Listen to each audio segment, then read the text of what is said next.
Breaking news చూస్తున్నాం. Telangana assembly ఎన్నికల్లో పోటీ చేసే బీజేపీ అభ్యర్థుల మూడో జాబితాపై కమలదళ ముఖ్య నేతలు కసరత్తు చేస్తున్నారు. అయితే ఇవాళ బీజేపీ మూడో జాబితా విడుదలయ్యే అవకాశం ఉంది. 47 మంది అభ్యర్థులతో బీజేపీ మూడో జాబితా విడుదలయ్యే అవకాశం ఉన్నట్లు తెలుస్తుంది. పార్టీ జాతీయ అధ్యక్షులు జేపీ నడ్డా నివాసంలో తెలంగాణ కోర్ కమిటీ నేతలు సమావేశమయ్యారు. ఈ వేదికకి కేంద్ర హోంశాఖ మంత్రి అమిత్ షా, పార్టీ సంస్థాగత వ్యవహారాల ప్రధాన కార్యదర్శి BL Santosh, Telangana core committee నేతలు కిషన్ రెడ్డి, టీకే అరుణ, ఈటెల్ రాజేందర్, బండి సంజయ్, డాక్టర్ కె లక్ష్మణ్, అదేవిధంగా ప్రకాష్ జవడేకర్, తరుణ్ చుక్ హాజరయ్యారు.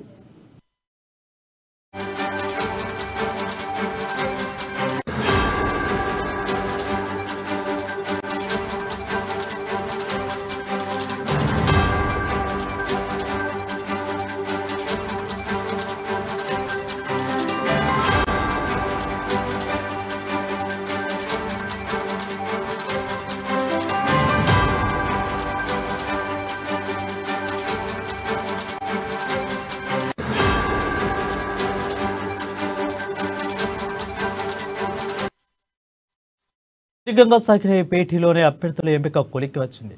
ఢిల్లీలోని బీజేపీ హెడ్ క్వార్టర్స్లో పార్టీ సెంట్రల్ ఎలక్షన్ కమిటీ సమావేశమైంది. జేపీ నడ్డా అధ్యక్షతన జరిగిన ఈ భేటీలో ప్రధానమంత్రి నరేంద్ర మోడీ, హోంశాఖ మంత్రి అమిత్ షా సహా కమిటీ నేతలు పాల్గొన్నారు. అర్ధరాత్రి వరకు జరిగిన ఈ భేటీలో తొలుత రాజస్థాన్లో మిగిలిన 76 స్థానాలకు అభ్యర్థుల ఎంపికపై చర్చించారు. తర్వాత తెలంగాణపై బీజేపీ సీఈసీ సమావేశమైంది. తెలంగాణలో మిగిలిన 66 స్థానాలపై చర్చించారు. జనసేనకు పొత్తులో భాగంగా ఎన్ని సీట్లు కేటాయించాలన్న విషయంపై కూడా సెంట్రల్ ఎలక్షన్ కమిటీ చర్చించింది. జనసేనకు 9 సీట్లు ఇచ్చేందుకు అధినాయకత్వం అంగీకారం తెలిపినట్లు తెలిసింది.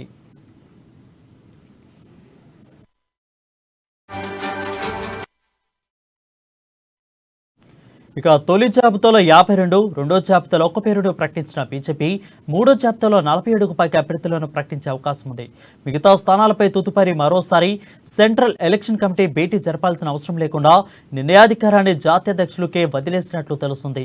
ఇతర పార్టీల్లో టికెట్లు ఆశించి దక్కించుకోబోయిన నేతలను దృష్టిలో పెట్టుకుని కొన్ని స్థానాలను పెండింగ్లో ఉంచినట్లు తెలుస్తుంది.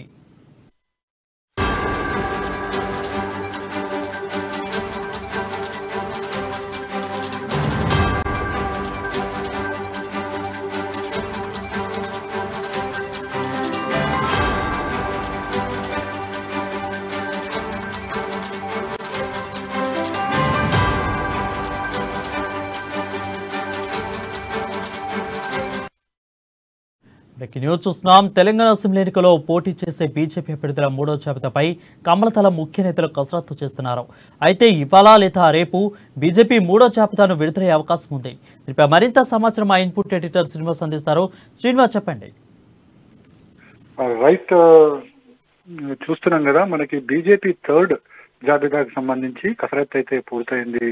వరుణ్, ఏదైతే నిన్న రాత్రి మొత్తం కూడా పార్టీకి సంబంధించిన కేంద్ర ఎన్నికల కమిటీ ముఖ్య నేతలందరూ భేటీ మూడో జాబితాకు సంబంధించి కసరత్తు అయితే పూర్తి చేశారు. ఈ రోజున ఏ క్షణమైనా సరే బీజేపీకి మూడో జాబితా వెలువడే అవకాశం ఉంది. అయితే నిన్న మొత్తం అన్ని స్థానాలకు సంబంధించి మిగిలిన 66 స్థానాలకు సంబంధించి కసరత్తు చేసినప్పటికీ కూడా జనసేనతో పొత్తు నేపథ్యంలోనే కొద్దిగా అభ్యర్థుల సంఖ్యను కొద్దిగా తగ్గించినట్లు కూడా ఈరోజు ప్రకటించబోయే జాబితాలో తగ్గబోతుంది.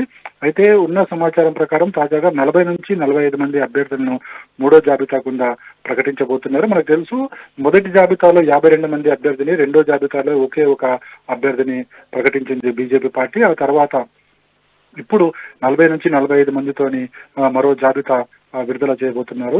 ఈ రోజు ఏ క్షణానైనా సరే ఈ జాబితా వెలువడే అవకాశాలు ఉన్నాయని చెప్పేసి కూడా పార్టీ వర్గాలు చెప్తున్నాయి. అయితే ప్రధానంగా చూసుకుంటే కనుక బీజేపీకి సంబంధించి జనసేనతో పొత్తు తెలంగాణలో కొనసాగుతుందని చెప్పేసి కూడా ప్రకటించిన నేపథ్యంలోనే జనసేనకు సంబంధించి ఎన్ని స్థానాలు ఇవ్వాలన్న దాని మీదనే ఇప్పుడు ప్రధానంగా చర్చ జరుగుతుంది. జనసేన పార్టీ 25 స్థానాలు డిమాండ్ చేస్తుంది. తెలంగాణలో సంబంధించి హైదరాబాద్ కావచ్చు, అదేవిధంగా తెలంగాణలో ఇతర ముఖ్య ప్రాంతాల్లో, అంటే ఎక్కడైతే మనకి సెటిలర్స్ ఎక్కువగా ఉన్న ఏరియాలు అవుతున్నాయి అక్కడ జనసేన పార్టీ డిమాండ్ చేస్తుంది. అయితే బీజేపీ మాత్రం 8 నుంచి 9 స్థానాలు, అంటే దాదాపు 10 లోపు స్థానాలు మాత్రమే ఇచ్చేందుకు బీజేపీ సిద్ధమైంది. అయితే దీనికి సంబంధించి కూడా ఒక కొలిక్కి రావాల్సిన అవసరం ఉందంటే ఈ పొత్తుల సమయంలో ఎవరు ఎన్ని స్థానాలు పోటీ చేయబోతున్నారు దాని మీద ఒక కొలిక్కి రావాల్సింది. దాని మీద కూడా చర్చ కొనసాగుతుంది. అందుకోసమే ఇవి ఈ రోజు కేవలం 45 నుంచి 45 లోపు స్థానాలు మాత్రమే ప్రకటించే అవకాశాలు ఉన్నట్లుగా కూడా తెలుస్తుంది. మరోవైపు చూసుకుంటే కనుక ఏదైతే జాబితా ప్రకటన నేపథ్యంలో బీజేపీలో అనేక మార్పులు చేర్పులు చేసుకునే వలసల ఇతర పార్టీలకు జంపింగ్లు జరుగుతున్న వారి సంఖ్య కూడా ఎక్కువగానే కనిపిస్తుంది. ఎందుకంటే ఆశావాహులు పోటీ చేయాలని చెప్పేసి కూడా చాలా రోజు ఆశిస్తున్నారు. కానీ మొదటి జాబితాలో టికెట్లు రాని కారణంగా లేకుండా ఆ స్థానానికి సంబంధించి మరో వ్యక్తికి టికెట్ కేటాయించడంతో పార్టీలో నిరాశ చెందిన అనేక మంది ఆశావాహులు పార్టీకి రాజీనామా చేసే దిశలో కూడా వెళ్తున్నారు. ఉదాహరణకు చూసుకుంటే కనుక వరంగల్ నుంచి రాకేష్ రెడ్డి నిన్ననే రాజీనామా చేయడం జరిగింది. అదేవిధంగా బీజేపీ ఆ జనసేన డిమాండ్ చేస్తున్న ఏదైతే కుక్కట్పల్లి కావచ్చు, షేర్లింగంపల్లి కావచ్చు, ఈ 2 స్థానాలు జనసేన డిమాండ్ చేస్తుంది. ఆ 2 స్థానాలు జనసేనకు వదిలిపెట్టాలి అని చెప్పేసి బీజేపీ ఆలోచన చేస్తున్న నేపథ్యంలోనే కుక్కట్పల్లి బీజేపీ, షేర్లింగంపల్లి బీజేపీలో కూడా అసంతృప్తి బయటికి వెళ్ళగక్కుతున్నారు. నిన్న బీజేపీ కార్యాలయంలో కూడా వాళ్ళు ఆందోళన చేయడం జరిగింది. అదేవిధంగా బీజేపీ కుక్కట్పల్లి కార్యాలయం ఏది అక్కడ కూడా వాళ్ళు ఆందోళన దిగడం జరిగింది.